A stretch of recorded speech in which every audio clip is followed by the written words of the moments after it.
로마서 12장 1절의 말씀입니다.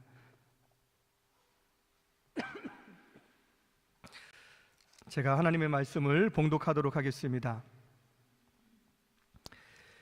그러므로 형제들아, 내가 하나님의 모든 자비하심으로 너희를 권하노니 너희 몸을 하나님이 기뻐하시는 거룩한 산 제물로 드리라. 이는 너희가 드릴 영적 예배니라. 아멘. 한 주간 동안 잘 지내셨죠? 네, 지난 한 주간 저희는 신년 특별 새벽 기도회를 하나님의 은혜 가운데 잘 마쳤습니다. 옆 사람과 한번 같이 인사했으면 좋겠습니다. 경건을 훈련합시다.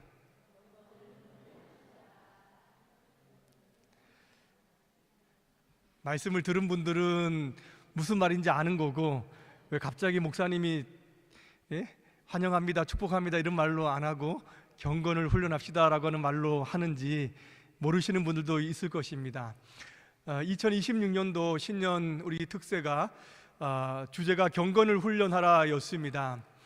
첫날에 경건을 훈련하는 것, 말하자면 경건을 습관하는 것의 중요성을 말씀을 드렸습니다. 우리 모두는 예수 그리스도 안에서 새 사람이 되었습니다.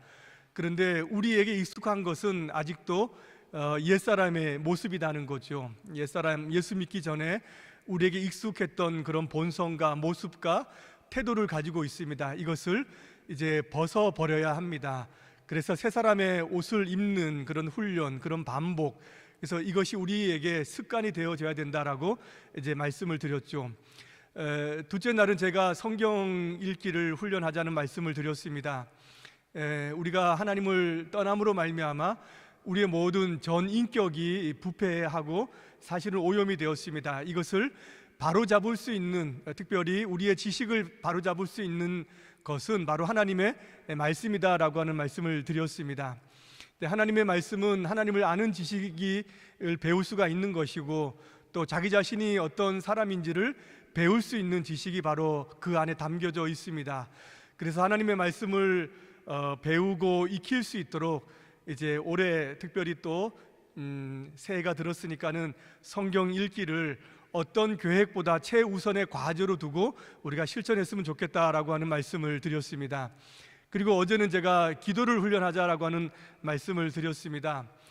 우리의 정서 또한 오염이 되었는데, 인간의 근원적인 정서, 하나님께서 우리 인간을 만드셨을 때의 정서는 감사였습니다. 근데 다 잃어버렸죠. 그러나 우리가 하나님의 백성이 되어서 우리 몸에 익숙해져야 되는 것이 바로 감사인데, 바로 기도가 감사를 나타내는 그런 태도라고 말씀을 드렸습니다. 오늘날 기도가 얼마나 약해졌는지 모릅니다. 그래서 여러 가지 기도를 훈련할 수 있는 방법을 말씀을 드렸고, 이제 마지막에 기도 수첩을 이용해서 올 한 해 기도의 제목과 응답을 통해서 여러분의 인생에 하나님이 얼마나 많이 사랑하시고 또 간섭하시고 이끄시는지를 한번 경험했으면 좋겠다라고 하는 그런 말씀을 드렸습니다. 오늘은 이어서 마지막 말씀입니다. 오늘은 헌신을 훈련하라라고 하는 제목으로 말씀을 전하기를 원합니다. 부패하고 오염된 우리 인격 가운데에 가장 중요한 것은 우리의 의지입니다. 우리의 의지는 하나님을 반대해서 다 서 있다라고 하는 거죠. 하나님께서 원하시고 기뻐하시는 일들을 하지 않은 채 어떻게 보면 자기의 중심과 자기의 욕망과 또 자기가 원하는 것을 따라서 살아가는 것이 우리의 의지입니다. 우리가 하나님을 믿고 또 예수 그리스도를 은혜를 아는 자들로서 이제 의지적으로 하나님의 말씀에 순종하고 또 하나님이 기뻐하시는 삶을 살아가야 된다라고 하는 거죠. 이러한 삶이 바로 헌신의 삶이다라고 하는 것을 말씀을 드리기를 원합니다. 가장 먼저 여러분, 헌신이라고 하는 것이 무엇입니까? 너무 많이 우리에게 익숙한 단어이기도 하고 또 많이 하는 그런 단어이기도 합니다. 한자로 이야기하면 헌신은 몸을 드린다라고 하는 표현이죠. 뜻 자체가 그렇습니다. 여러분, 사전을 찾아보시면 이 헌신은 몸과 마음을 다 바쳐서 어떤 일에 힘을 쏟는 것이다 라고 이렇게 정의하고 있습니다. 자신의 이해관계를 떠나서 자기 자신을 온전히 내어주는 희생적인 행위가 바로 헌신이다라고 이렇게 이야기를 하는 것이죠. 우리가 살고 있는 세상, 우리가 살고 있는 이 땅에는 많은 헌신이 있습니다. 그런데 여러분, 우리가 하는 헌신, 말하자면은 신자로서 하는 헌신과 세상의 헌신의 차이가 있다라고 하는 거예요. 우리는 예수 그리스도를 믿는 그리스도인으로서 헌신을 합니다. 주님께 속해 있는 자로서 헌신을 한다라고 하는 거죠. 그래서 우리의 헌신의 모델과 헌신의 모범이 누구냐, 그렇게 이야기하면은 바로 예수 그리스도께서 우리의 헌신의 모범이자 또 모델이다라고 말씀을 드릴 수가 있습니다. 그래서 우리가 어떤 것을 헌신하느냐 헌신 안 하느냐를 떠나 가지고 우리 주님께서 어떻게 헌신하셨느냐라고 하는 것을 우리가 먼저 생각해 봐야 된다는 거죠. 여러분, 주님은 어떻게 헌신을 하셨습니까? 주님의 헌신은 자기의 몸을 내어주심으로 헌신을 하셨습니다. 이것이 성경이 이야기하는 예수님의 헌신이에요. 누가복음 22장 19절에 보면 이런 말씀을 합니다. 또 떡을 가져 감사 기도하시고 떼어 그들에게 주시며 이르시되 이것은 너희를 위하여 주는 내 몸이라, 너희가 이를 행하여 나를 기념하라 하시고 라고 말씀을 하시죠. 예수님께서 십자가에서 죽으시는 일을 가지고 자기의 몸을 내어주시는 것이다 라고 분명하게 말씀을 하고 있으십니다. 이후로 말미암아 성경의 모든 많은 구절들은 주님의 희생을, 그의 몸을 우리를 위해서 내어주시는 것으로 말씀을 하고 밝히고 있다라고 하는 거예요. 제가 두 군데만 말씀을 드리면 히브리서 10장 10절 말씀을 보면 이렇게 말씀을 하고 있어요. 이 뜻을 따라 예수 그리스도의 몸을 단번에 들이심으로 말미암아 우리가 거룩함을 얻었노라 라고 이렇게 말씀을 해요. 십자가에 죽었다 이렇게 말씀하시지 않고 자신의 몸을 주셨다라고 이렇게 말씀을 하고 있습니다. 여러분들이 우리가 잘 알고 있는 갈라디아서 2장 20절에도 이렇게 말씀을 하고 있습니다. 내가 그리스도와 함께 십자가에 못 박혔나니 그런즉 이제는 내가 산 것이 아니요 오직 내 안에 그리스도께서 사신 것이라. 이제 내가 육체 가운데 사는 것은 나를 사랑하사 나를 위하여 자기 몸을 버리신 하나님의 아들을 믿는 믿음 안에서 사는 것이다 라고 말씀합니다. 여기에서도 뭐라고 하냐면 자기 몸을 버리셨다라고 말씀을 하고 있다는 거죠. 그래서 예수님의 희생은 어떤 희생이냐, 자기의 몸을 내어주신 희생이다라고 성경이 밝히고 있습니다. 근데 여러분, 여기에서 더 중요한 것은 자신의 몸을 주신 것이 보다 더 중요한 것은 뭐냐, 그런 몸을 내어주시는 희생과 헌신을 하셨지만 그런데 사람들은 그것을 알지 못했다는 거예요. 사람들은 예수님께서 내어주신 그 몸, 그 희생, 그 헌신에 대해서 어떻게 반응을 했습니까? 그에 대해서 욕하고 조롱하고 모욕하고 또 때리기까지 했습니다. 예수님은 그런 상황에 대해서 억울해하거나 분내하거나 또는 자기를 변호하거나 또 자기의 자신을 대변하지 않으려고 하셨다라고 하는 거죠. 이게 말하자면 예수님의 희생의 한 모델이고 표본입니다. 오늘날 우리가 혹시 잊어버리고 있는 헌신이 있다면 바로 여기에 있다라고 하는 거죠. 우리는 우리의 헌신이 사람들에게 발견되기를 원하고요, 또 우리의 이름이 높아지기를 원하고 또 우리의 명예가 선전되어져야 된다라고 이렇게 생각을 하고 있습니다. 또 세상에 헌신한다라고 하는 사람들은 다 그들의 이름이 높아지고 있는 것이 사실입니다. 그래서 우리가 잊어버리지 않아야 될 것은 우리가 헌신한다 하면서도 사실은 예수님과 다른 헌신의 모습을 때로는 우리가 가지고 있고 이런 것이 없이는 우리가 헌신하지 않으려고 한다라고 하는 마음이 사실은 우리 가운데 있다라고 하는 거예요. 여러분, 헌신하면은, 복음에 대한 헌신하면은 가장 대표적인 찬송가가 뭐냐면은 323장 찬송가입니다. 오늘 설교 이후에 부를 찬송인데요. 부름받아 나선 이 몸 어디든지 가오리다, 괴로우나 즐거우나 주만 따라 가오리니 라고 이렇게 말씀을 하고 있죠. 우리가 이게 찬송을 부릅니다. 여러분, 이 찬송의 3절은 어떻게 되어져 있는지 잘 아시죠? 3절은 무엇입니까? 이름 없이 빛도 없이 감사하며 섬기리라. 이름 없이 빛도 없이 감사하며 섬기리라 라고 이렇게 이야기합니다. 여러분, 솔직하게 이렇게 정말 나의 고백처럼 이 찬송가 부르실 수 있습니까? 저 어렵죠, 맞죠? 어렵습니다. 사실은 이름 없고 빛이 없는 곳에서는 누구도 헌신하려고 하지 않고 누구도 자기를 희생하지 않으려고 하는 것이 사실은 오늘날 우리들의 모습이고 또 우리들의 태도라고 하는 거죠. 그래서 우리는 평생 동안 우리의 주님의 헌신을 닮아가고 배워가야 될 줄로 믿습니다. 실제 주님을 따른다라고 하는 것, 우리가 잃어버렸던 헌신이 바로 예수님에게서 다시 한번 발견되어져야 된다라고 하는 것을 여러분 잊지 마시기를 바랍니다. 여러분, 중요한 질문을 이제 여러분에게 던지기를 원합니다. 그렇다면 누가 이 헌신을 할 수 있는가라고 하는 점입니다. 누가 주님의 이 헌신을 본받아서 따라갈 수 있는가라고 하는 거예요. 여러분, 대체로 보게 되면은 어느 단체나 어느 모임이나 우리가 소속되어져고 또 활동하다 보면은 그 안에 잘 헌신하는 사람들이 있습니다.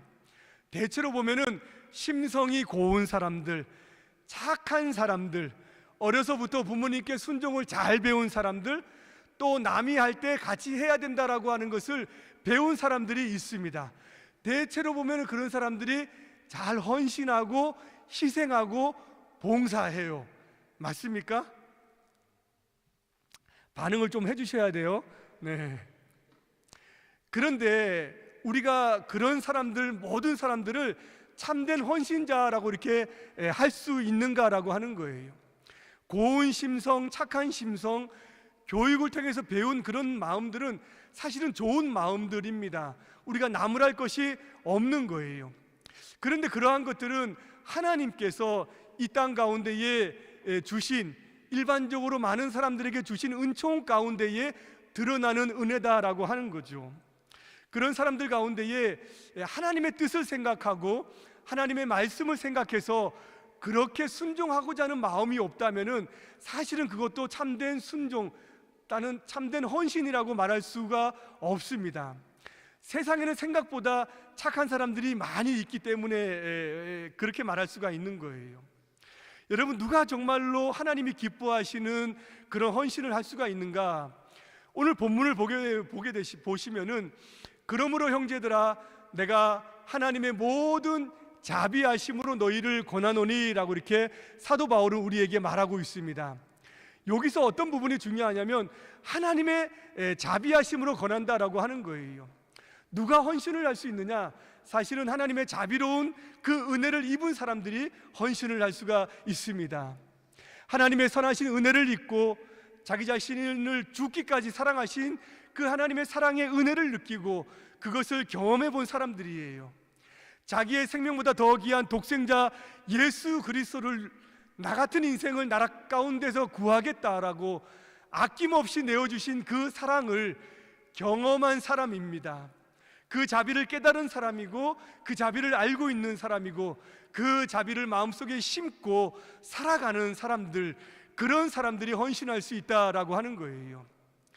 여러분, 은혜를 깨닫고 살아가는 것 사실은 쉬운 일이 아닙니다.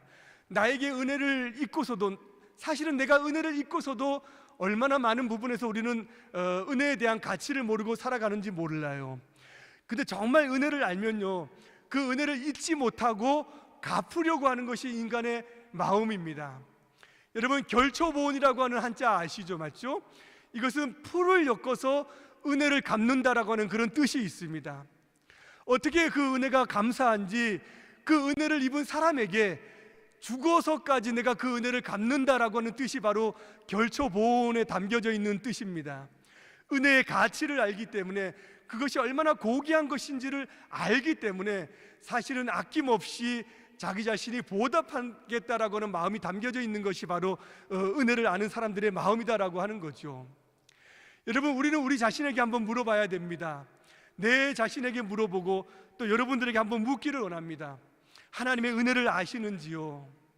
정말로 하나님께서 나를 사랑하셔서 자기 자신을 내어주신 그 은혜와 그 사랑을 경험하면서 살아가는지, 아니면 알긴 알지만은 그것이 우리의 지식에만 머물면서 머릿속에서만 머물면서 우리가 살아가는 것은 아닌지 한번 우리가 돌이켜 봐야 됩니다.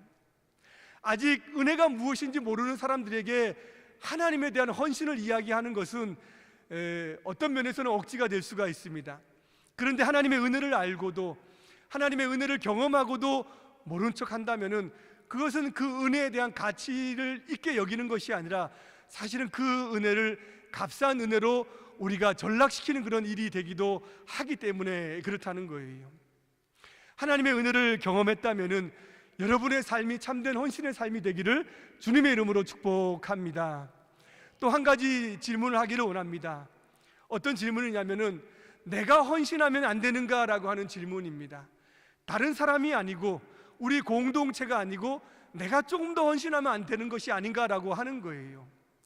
여러분, 우리는 신앙생활을 하고 또 사회생활도 하지만은 우리가 하나님 앞에서 받은 은혜로 살아가는 것이 아니라, 순종하는 것이 아니라, 희생하고 봉사하는 것이 아니라 사실은 다른 사람과 비교하면서 하려고 한다라고 하는 것이 있어요.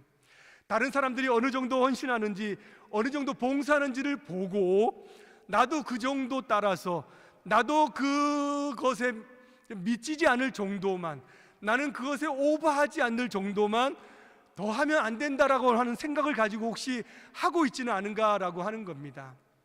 옆에 사람 보십시오. 그 사람 말고 저를 얘기하는 겁니다. 우리 자신을 보면 얘기하는 거예요. 이런 유혹과 우리 마음들이 사실 우리 마음 가운데 있다라고 하는 거예요. 여러분, 이런 마음들이 공동체 안에 많으면 사실 관계 자체가 불편해지고요, 이런 것이 공동체나 우리 신앙생활이나 우리 모임이나 우리의 삶의 흐름이 되어서는 안 됩니다. 때로는 그런 마음이 들 때도 있지요. 또 때로는 힘들 때도 조금 있겠지요. 그런데 그것이 우리의 또는 세상에 또는 신자들이 모여있는 곳에 주요한 흐름이 되어서는 안 된다는 거예요. 하나님의 은혜를 모르는 그런 모임이 될 수가 있습니다. 제가 말씀을 드렸죠. 어떤 교회가 좋은 교회입니까? 어떤 교회가 즐거운 교회일까요? 즐거운 교회로 제가 한번 바꿔보겠습니다. 한 사람이 하는 일을 10사람이 하는 곳이 즐거운 곳입니다. 분명합니다. 한 사람이 해야 될 일이 10사람이 모여있으면 뭐 하느냐? 다 낄낄거리고 놀고 웃기 때문에 재밌는 즐거운 곳이 됩니다. 근데 반대되는 곳은 어떤 곳인가? 10사람이 하는 일을 한 사람이 하는 곳, 그것은 재미가 없습니다. 즐겁지도 않은 곳이 될 것입니다. 여러분, 주님의 헌신을 우리가 계산할 수 없는 줄 믿습니다. 더 많이 하려고 더 많이 하는 것을 우리가 손해라고 여겨서는 안 돼요. 그것은 은혜를 잊어버린 우리의 태도요, 모습일 수가 있다라고 하는 거예요. 사실은 우리가 어떤 순종을 하고 어떤 봉사를 하고 어떤 희생을 하고 어떤 섬김을 한다고 할지라도 하나님 앞에서 받은 은혜를 우리가 평생 동안 우리의 몸이 닳도록 한다고 하더라도 우리는 하나님의 은혜를 다 갚을 수가 없는 줄을 믿습니다. 다른 사람들이 또는 우리 일부가 또 나를 누가 어떻게 보는가라고 하는 것을 다 잊어버리고 내가 하나님의 은혜 받은 자로서 내 삶에 대해서 최선을 다하고 또 함께 도와서 하는 그런 마음이 있었을 때에 이것이 우리의 문화가 되고 또 이것이 신자들의 힘이 되어질 줄로 믿습니다. 제가 이번에는 젊은 분들에게 한번 도전하기를 원합니다. 여기에 젊은 분이라고 하는 것은 나이가 아니라 마음이에요. 마음이 젊은 분들에게 모두에게 한번 도전하기를 원합니다. 우리가 연세 드신 분들은 어떤 생각을 하냐면은 우리가 나이가 들면은 우리가 더 이상 교회 일을 못할 때에 젊은 사람들이 교회를 섬기고 이끌고 나가겠지라고 하는 생각을 합니다. 근데 이것은 반은 맞고 반은 오답일 수가 있습니다. 중요한 것은 현재 그 섬김과 그 헌신과 그 순종과 그 봉사가 있는가 또는 배우고 있는가라고 하는 점이에요. 이것은 우리 교회가 그렇지 않다라고 하는 것을 제가 지적하는 것이 아니라 우리가 생각하고 가야 되는 헌신에 대한 중요한 부분이기 때문에 그렇습니다.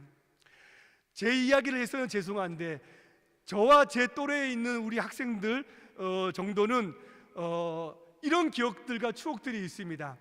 겨울이 되면은 교회에서 김장을 합니다. 그러면 보통 겨울에 같이 음식을 하기 때문에 뭐 몇백 포기는 했던 것 같아요. 그럼 그 배추를 다 누가 나르느냐? 고등학생들. 왜냐하면은 이제 대학생들은 다 촌에서 나갔기 때문에 없어요. 그러면 나가서 다 나릅니다. 한 사람도 빠지지 않고 다 나와서 날라요. 특별히 연탄 나를 때는 히트입니다. 연탄, 겨울에 우리 때까지만 해도 연탄을 뗐거든요. 이 큰 교회 예배당을 이제 연탄으로 했으니까 얼마나 많이 들었겠습니까? 기억이 안 나는데 하여튼 몇천 장이었습니다. 그리고 교회 식구들이 다 나와서 나릅니다.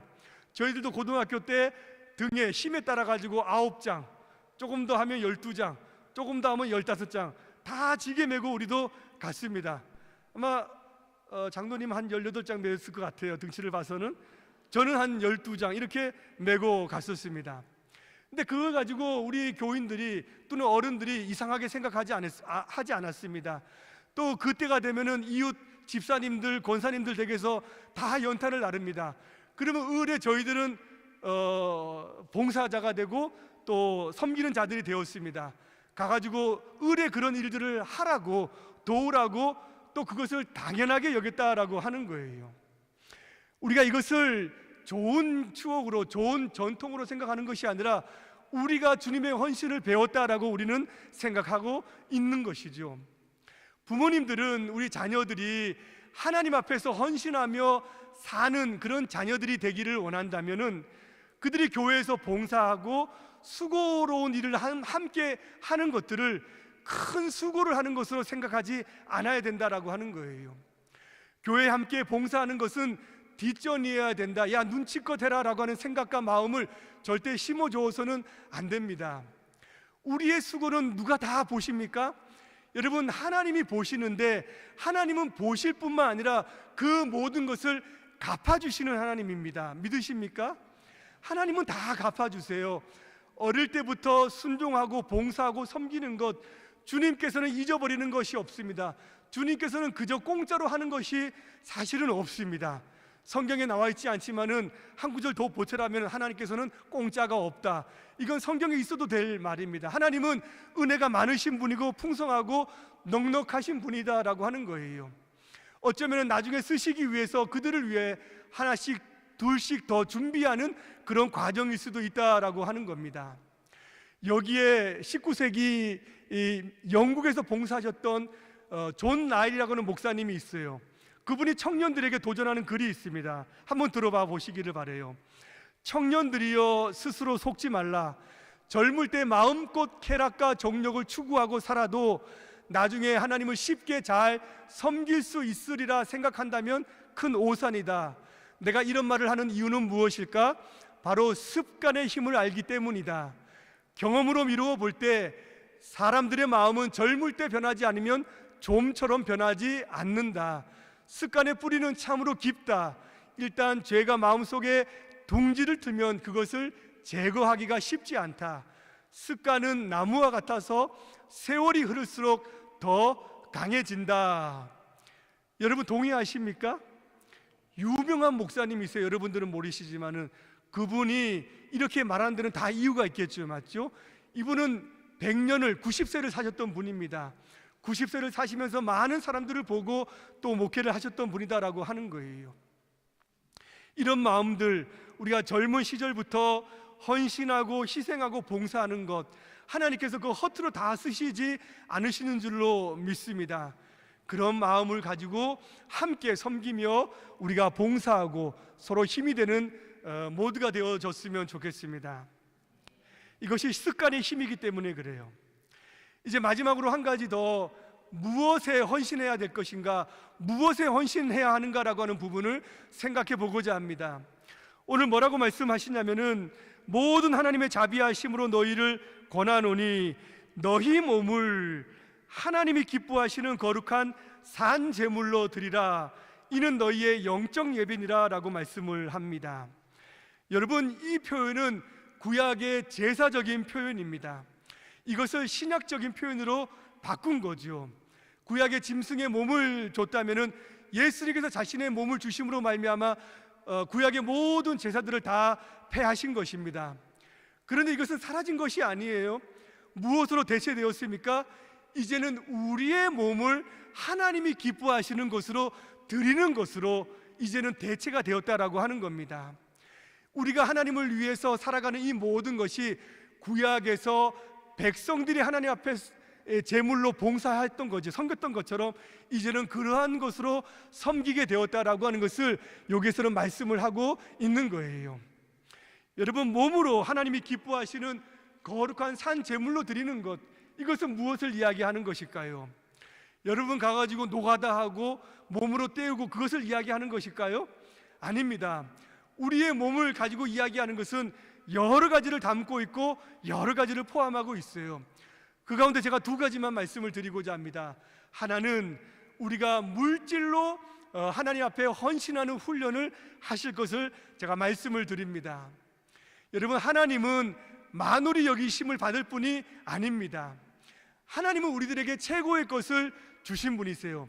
그만큼 하나님은 우리를 사랑하신다라고 하는 그런 뜻입니다.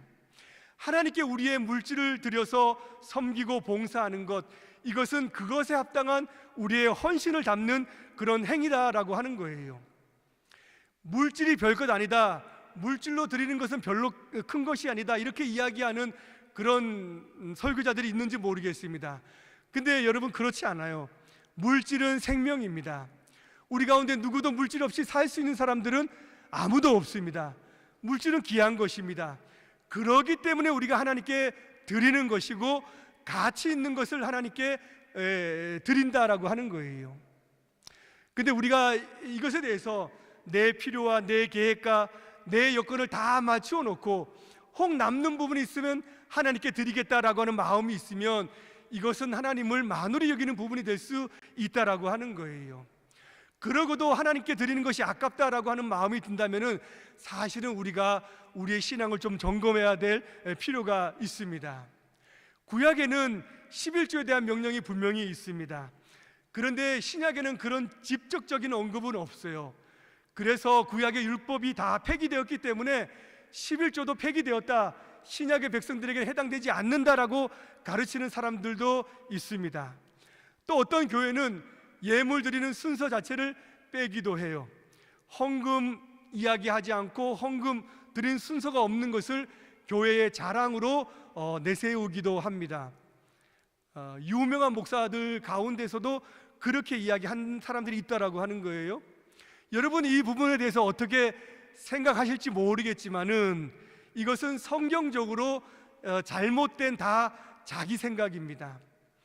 헌금을 강요하고 교회가 재정을 잘못 사용하고 남용하고 오용하고 또 권력을 가지고 있는 사람들이 그것을 권력으로 생각해서 그것을 사적으로 운영하는 것, 전부 다 이것은 다 잘못된 것입니다. 근데 이러한 잘못을 고치기 위해서 하나님께 드리는 이것 자체를 부정하는 것은 잘못에 잘못을 더하는 것이다 라고 하는 거예요.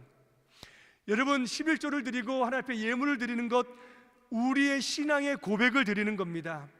모든 것이 하나님의 것이다라고 하는 정신이 그 가운데 담겨져 있는 거예요. 또한 나는 나의 것이 아니다라고 하는 마음을 하나님 앞에 또 고백하는 그 마음을 담아서 우리는 하나님 앞에 나아가는 것입니다. 그리고 하나님은 이 예물을 통하여서 하나님의 복음의 사역을 감당하도록 하셨고 하나님의 선한 사업을 위해서 이것들을 증진하도록 말씀하셨다라고 하는 거예요. 제가 젊었을 때 어떤 분을 만났는데 그분은 그 당시에 벌이가 없었습니다. 그런데도 자기는 생활하는 내 생활비가 있으면은 거기에서도 하나님 앞에 11조를 드리는 것이 옳다라고 생각한다 라고 하는 것까지 제가 들어봤습니다. 여러분, 우리의 물질로 하나님 앞에 헌신하는 우리가 습관을 가져야 될 줄로 믿습니다. 제가 물질을 드리고 11조를 드리면 복이 온다, 복이 안 온다, 이런 얘기를 하고 싶지는 않아요. 우리는 하나님을 시험할 수는 없는 겁니다. 우리 자신에게 중요하고 소중한 것, 하나님께서는 더 가치 있게 여기시고 그 마음을 통해서 하나님께서는 더 귀하게 여기실 줄로 믿습니다. 이런 헌신, 이런 봉사 우리가 잘 생각해야 되는 부분이고, 또 마지막 한 가지는 우리가 시간에 헌신하는 그런 습관을 가져야 된다라고 하는 거예요. 우리 24시간 다 하나님께 함께하는 시간이고 또 하나님의 시간입니다. 그런데 사람에게는 한계가 있다라고 하는 거예요. 한 가지를 하면 다른 한 가지를 몰두할 수 있는, 같이 할 수 있는 힘이 사실 사람에게는 없습니다. 그래서 하루 24시간 가운데에 별도로 일정한 시간을 작지만은 내어서 우리가 하나님 앞에 개인적으로 예배하는 경건의 시간을 가지시기를 바라는 마음입니다. 예수 그리스도의 십자가의 은혜와 그 사랑에 감사하고, 이 세상을 창조하시고 지금도 섭리하시는 하나님의 그 크신 자비와 그 성실하심에 또 우리가 찬양하고, 또 우리가 연약하고 부족함에도 불구하고 우리의 인생을 지금도 변함없이 인도해 주시고 사랑하시는 성령 하나님께 우리가 감사하는 그 시간을 우리는 가져야 할 줄로 믿습니다. 개인의 경건의 시간을 중요하게 여기고 또 이것을 소중하게 여기는 사람은 마찬가지로 공적인 예배, 우리가 함께 모여서 드리는 예배 또한 즐거워하는 사람이고 또 이것을 가치 있게 여기는 사람이다라고 하는 거예요. 우리가 잘 익숙하지 않고 잘 습관이 되지 않기 때문에 제가 올해 습관이라고 하는 용어를 통해서 또 훈련이라고 하는 용어를 통해서 이 모든 것들을 다 같이 올 한 해 더욱더 하나님 앞에서 하고자 말씀을 드리고 또 여러분들에게 권면을 드립니다. 이것들이 바로 너희의 드릴 영적 예배니라 라고 말씀을 합니다. 모든 시간을 우리가 하나님 앞에 예배 드려야 되겠지만 우리의 삶이, 우리의 지식과 우리의 정서와 우리의 의지가 하나님이 기뻐하시는 새 사람으로서 날마다 익어갈 때 어떤 삶을 살든지 우리는 하나님 앞에서 예배드리는 삶이 될 줄로 믿습니다. 올 한 해 그 은혜로 말미암아 헌신하는 훈련을 통해서 하나님의 은혜로 받은 구원을 올바로 드러내고 나타내 보이고 또 하나님이 기뻐하시는 믿음의 사람으로 더욱더 나아가고 또 주와 복음을 위해서 또 교회와 세상을 위해서 이웃을 위해서 좀 더 헌신하시고 나아가시는 여러분 되시기를 주님의 이름으로 축복합니다. 기도하겠습니다. 하나님 아버지 감사드립니다. 우리의 의지는 너무나도 쉽게 약하고 또 우리가 원하는 것들을 따라 살아가며 너무나도 중심적입니다. 하나님의 은혜가 필요합니다. 하나님의 능력이 필요합니다. 주님께 헌신하는 우리의 태도가 조금 더 익숙해지고 우리의 몸에 훈련이 되어서 잘 습관화될 수 있도록 하나님 인도해 주시고 올 한 해 우리의 지식, 우리의 정서 또 우리의 의지까지 하나님이 기뻐하시는 합당한 모습으로 익어갈 수 있도록 인도하여 주옵소서. 감사드리며 예수님의 이름으로 기도드리옵나이다. 아멘.